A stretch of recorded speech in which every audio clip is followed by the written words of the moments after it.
Back to spotlight. Telangana Kumbh Mela Medaram జాతరపైనే అంతటా చర్చ జరుగుతోంది.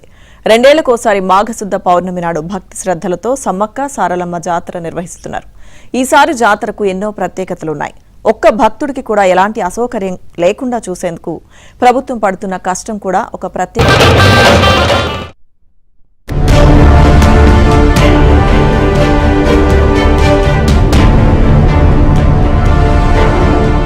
ఇకపై భక్తులు అవస్థలు పడే అవకాశమే ఉండదు. 200 ఏళ్ల పాటు చెక్కు చెదరకుండా ఉండే నిర్మాణాలు జరుగుతున్నాయి. ఎన్ని కోట్ల మంది వచ్చినా ప్రశాంతంగా దర్శనం చేసుకుని వెళ్లేందుకు ఏర్పాట్లు ఉన్నాయి. మౌలిక సదుపాయాల కల్పన దిశగా 19 ఎకరాల భూసేకరణ కూడా జరిగింది. ఈ జాతరకు కేవలం తెలంగాణ నుంచి మాత్రమే కాకుండా ఇతర రాష్ట్రాల నుంచి భారీగా భక్తులు తరలి వస్తారు. కాలినడకన, ఎడ్ల బండ్లపై, బస్సులతో పాటు భారీగా జనం మేడారం చేరుకుంటారు. గిరిజన జాతరగా మొదలై ఇప్పుడది 4 రోజుల పాటు అందరి పండుగగా మారింది. మేడారం జాతరకు ఉన్న చరిత్ర, నేపథ్యం తర్వాత జరిగిన పరిణామాలు అందుకు నిదర్శనం. మేడారం జాతరకు ఘనమైన చరిత్రే ఉంది. అది కాకతీయులపై పోరాడిన చరిత్రగా చెప్పుకోవాలి. అప్పట్లో కోయదొర మేడరాజు వేట కోసం వెళ్లిన సందర్భంలో అక్కడ పెద్ద పులుల కాపలా మధ్య ఓ చిన్నారి కనిపించింది. ఆ చిన్నారిని తన గూడానికి తీసుకెళ్లి ఆయన పెంచుకున్నట్లు గిరిజనుల పురాణాలు చెబుతున్నాయి. ఆ చిన్నారి బాలిక గూడెంలో అడుగుపెట్టినప్పటి నుంచి అన్ని శుభాలే జరుగుతూ ఉండడంతో ఆమెను వనదేవతగా భావించి సమ్మక్క అనే పేరు పెట్టారు. అప్పట్లో జగిత్యాల జిల్లా పోలవాసాను ప్రాంతానికి మేడరాజు కాకతీయుల కింద సామంతరాజుగా ఉంటూ పాలన సాగించేవారు. ఆయన తన మేనల్లుడైన పగిడిద్దరాజుకు తన కుమార్తె సమ్మక్కను ఇచ్చి వివాహం చేయడంతో ఆమె మేడారం చేరుకుంది.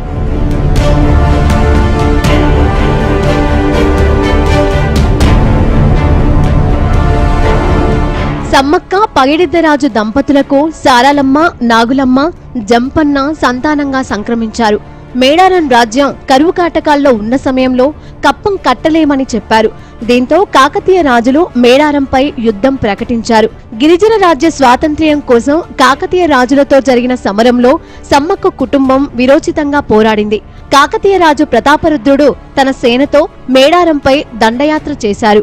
హోరాహోరీగా జరిగిన యుద్ధంలో బాణాలు, బళ్లాలతో సమ్మక్క సేన విరుచుకుపడింది. పగిడిద్దరాజు, సారాలమ్మ, నాగులమ్మ, గోవిందరాజులు కాకతీయ సేనల వెన్నుపోటుతో అమరులయ్యారు. వారి మరణ వార్త విన్న జంపన్న శత్రువుల చేతిలో తన ప్రాణం పోరాదు అని నిర్ణయించుకొని సంపెంగవాగులోకి దూకి ప్రాణత్యాగం చేసుకున్నారు. అప్పటి నుంచి సంపెంగవాగు పేరు జంపన్న వాగుగా మారింది. తన కుటుంబ సభ్యుల మరణ వార్త విన్న సమ్మక్క కాకతీయ సేనలపై దూసుకెళ్లారు. సమ్మక్క విరోచిత పోరాటాన్ని చూసి ప్రతాపరుద్రుడు ఆశ్చర్యపోయారు.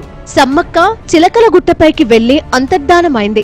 ఆ తర్వాత ఓ చెట్టు కింద ఉన్న పుట్ట దగ్గర కుంకుమ భరిణ రూపంలో సమ్మక్క కనిపించిందని చెబుతారు. ప్రతాపరుద్రుడు తన తప్పు తెలుసుకొని సమ్మక్క భక్తుడిగా మారి 2 ఏళ్లకొకసారి జాతర నిర్వహించాలని నిర్ణయించారు. అయితే గిరిజన రాజ్యంపై దండయాత్ర చేసిన ఫలితం వల్ల ఆ తర్వాత కాలంలో కాకతీయ సామ్రాజ్యం పతనమైంది.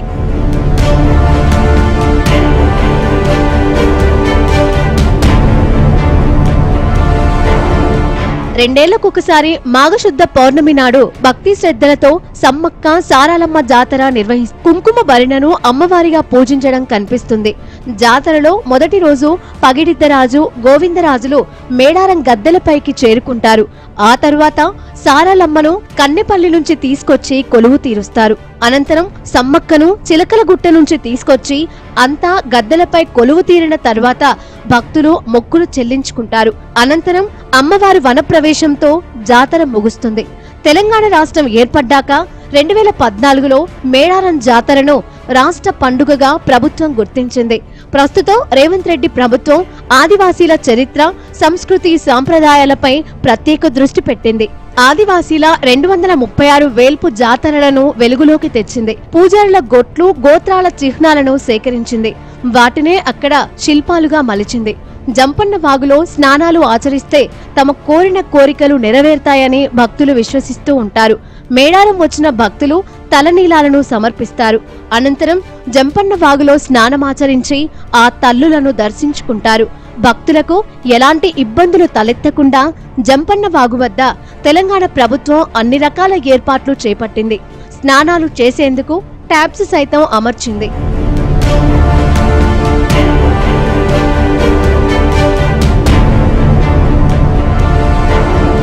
గిరిజన వనదేవతలైన మేడారం సమ్మక్క సారాలమ్మను దర్శించుకునే భక్తులు ముందుగా గట్టమ్మ తల్లిని దర్శించుకుంటారు. వరంగల్ మేడారం మార్గంలో గట్టమ్మ తల్లి గుడి ఉంది.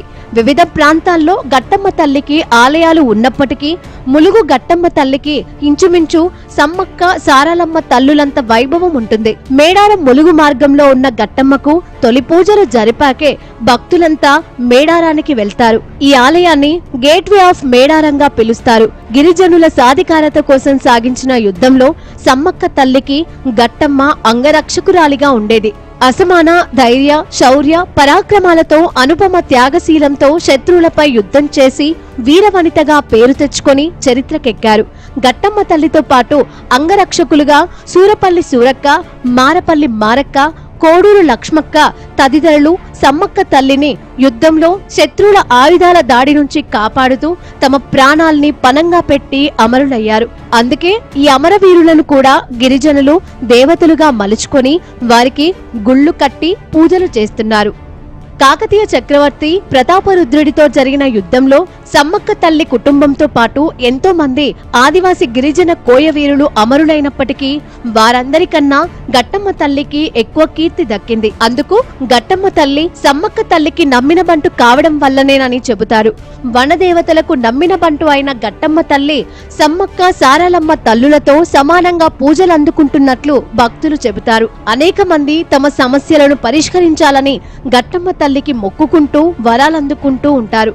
అందుకే ములుగు గట్టమ్మ తల్లి గుడి మరో శక్తిపీఠంగా ఎంతో మంది భక్తుల నిత్య పూజలు అందుకుంటోంది.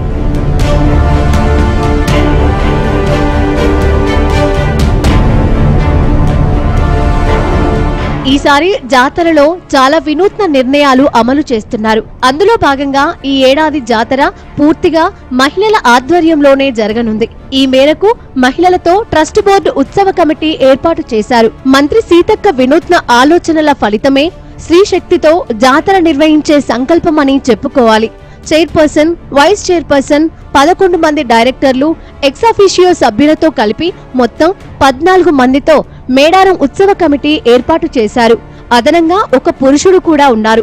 చైర్పర్సన్ గా ఇర్ప సుకన్య సునీల్ నియమితులయ్యారు. ఇటీవలే కమిటీ ప్రమాణ స్వీకారం చేసింది. ట్రస్ట్ బోర్డు కమిటీని అనౌన్స్ చేసుకొని ప్రమాణ స్వీకారోత్సవ కార్యక్రమాన్ని నిర్వహించుకోవడం జరిగింది.